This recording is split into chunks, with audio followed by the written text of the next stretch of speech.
So today I'm kind of sad actually. It's not like a depressed sad. It's just I feel bad for the people out there who can't be themselves, you know. And I understand the journey of like coming to know yourself and love yourself, and it's hard. And so I'm very sad today. I met somebody and they are in the closet, and oh my god, I have to poop. I'm back. Alright, I'm back. Still a little sad. But 10 pounds lighter. I'm trying to make myself laugh. Ooh. I guess I'll walk you guys a little bit through my story. I don't want this video to be super long, so I'm gonna make it super short. But it started when I was in high school. Actually, is when I officially came out, and it got really fucking awesome from there. At first, I didn't want to, obviously, for obvious reasons. And for those of you who are not gay or transgender or whatever your difference may be in our world of complicated people, that's where my journey got really easy, and I didn't expect it to. I thought it would be like, oh my god, everyone's gonna judge me, whatever. But see, the crazy part is that when you're in the closet, that's when you get judged the most, because people have suspicions that you're gay, so people are actually talking about you more. But when you come out, it's like not a big deal anymore, and it's like almost irrelevant. Like no one cares anymore. And like when I came out and like people started saying like they didn't care, it was like a relief. And I was like, why didn't I do this a long time ago? Like I could have been happy all this time, but I'm worried about what people were thinking about me for being who I am. And then they're telling me that they didn't even care. I'm basically making this video for people who don't want to come out because they're afraid. I know the feeling. It's scary as hell. It's very fucking scary. I would never want to relive that moment of being in the closet ever again. It hurts. It's painful. You feel depressed, unloved, unwanted. Like the list goes on. It's the worst state to be in. But when you come out, you'd actually be surprised at how many people just don't give a shit. They don't care. And especially in the world that we live in today, you're supposed to come out. Like, you have to add to the diversity of the world. Okay, here's my thing. I'm a big philosophy major, big into metaphysics, but I wanted to say, I believe, okay, this is going to be brief. I'm not trying to bore you. I might bore you a little bit, but I'm going to say it because it needs to be said. And I would always say this to people. Understand that the universe is infinite, yes? Would we all agree that the universe is infinite? Okay, if not, then you can go watch something else. But if you agree, awesome sauce. The universe is infinite, so everything that could exist does exist. We might not experience everything that could exist because, we're playing the Earth game. We're playing humans on Earth. That's the game we play. So my point is that everything that can exist does exist. It has to exist. If the universe is infinite, nothing can be missing. Now, think about that as a human being. You have to exist. You have no choice but to exist. It wasn't like one day you're just like, oh, mommy, daddy had sex, and then you were born. No, the universe is far more intelligent than you want to give it credit to. It's even funny though, because some people think that we're actually smarter than the universe, yet we're the products of the universe. So you ever think that maybe the universe actually knows what the fuck it's doing? Of course the universe knows what it's doing. It's like pieces of a puzzle. The universe is a big puzzle of infinite pieces. If one piece was to be missing, it wouldn't be infinite, for one, and something would be missing. So I guess this whole argument is dependent on the fact that the universe is infinite. And even the most brilliant and intelligent scientists and even normal people understand that the universe is infinite. So every single thing that could possibly exist has to exist, or the universe can be infinite, and most of our scientific theories would just be boop.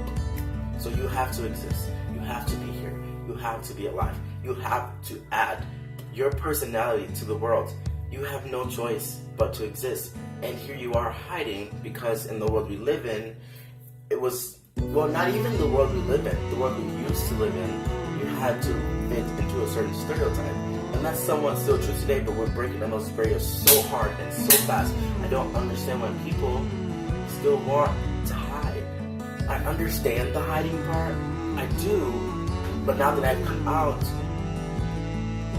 I don't really understand it anymore, because the amount of freedom that you have for just being yourself is unfucking charted. I'm sorry, I like to say the F word a lot. It expresses how I feel. There's no other adequate word but fuck or fucking. And if you don't like the word, I'm sorry. Sorry, not sorry. I have to be myself, and using the F word is fucking. That's my point. No matter what people think about you, you have to be yourself. You have to do what you do. That's you. That's your requirement in life. You can't be somebody else. You have to be you. And so my heart is hurting so much today. So much wasted time of misery and depression in my life because I was too afraid. So there was this guy I met, and he did not want anyone to know about his sexual inclinations towards other men. And of course, I understand that. I used to be that person. I just feel so sad that he can't be himself. Like, what's going on in his mind, I completely understand. And so it kind of takes me back to those days when I was in that kind of mindset, and it hurts my heart. It hurts. Like, just thinking about it, my chest hurts. Like, if you're a parent, you know what it's like when you hear a big thud in the house out of nowhere, and your first instinct is like, what the fuck is wrong with my kid? Like, is my kid okay? That kind of heart pain, that's how I feel every time I think about this guy. Because, not that he's my kid or anything, but like, that's just how I feel, because like, it hurts that he's hurting. And like, for a parent, if that was happening, you hurt because your kid could be hurting. Like, you don't know what's going on, and that's how I feel for this person, but he's not my kid.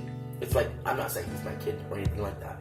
It's just, I feel for him because I know the pain. So, I'm just letting you guys know, please talk to me or anybody, but you cannot stay hidden.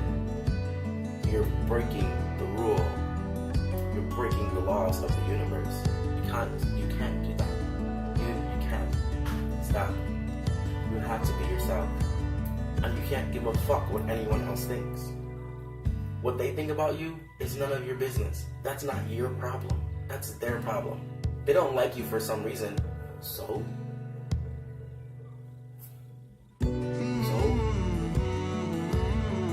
It does not matter. Yes, what they think, you might consider it. We're human beings. We're supposed to be considerate and compassionate and listen to each other. So it's impossible to actually not care what people think about you. But at the same time, you don't have to care so much that you can't be yourself. You care just enough to respect them and to make them feel comfortable when they're around you the best you can. But you still have to be who you are. And at some point, they're not gonna like it. And that's not your fault. That is not your fault. You cannot help that. There's nothing you can do about that. You can try and make them like you. Oh my God, you can try so hard. You can't spin on your head in enough different ways to make everybody likes you. It's not possible. But are you understanding what I'm saying to you right now? You have to be yourself. You have to. You have to. You have to be yourself. I'm just gonna leave that down. So yeah, please message me, talk to me, anything. I need to help you be yourself, because you need to be yourself, and I want to help you do that. I actually wrote a book. It's called Get Your Shit Together by Jacoby Cash. The actual full title of this book is called Get Your Shit Together, Life, How It Works and How to Deal with It, explained by a millennial. Because I feel like we get a lot of books around here written by older people who don't really understand my generation. So I took it upon myself to write a self-help book for my generation.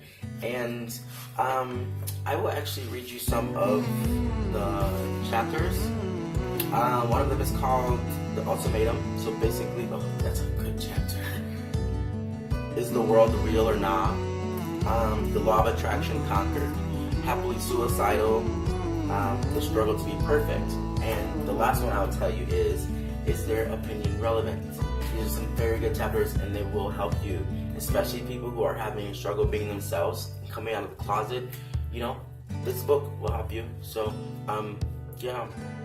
And I'm gonna go now, because I'm gonna go, sit in my feelings a little more. Yeah, I'm just gonna go do that for now. Probably read my own book. You should probably read it.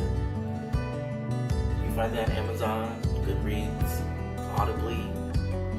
Soon to be in big stores, but this is, I'm not trying to promote a book here. I'm trying to get you to be yourself. So, yeah, bullshit.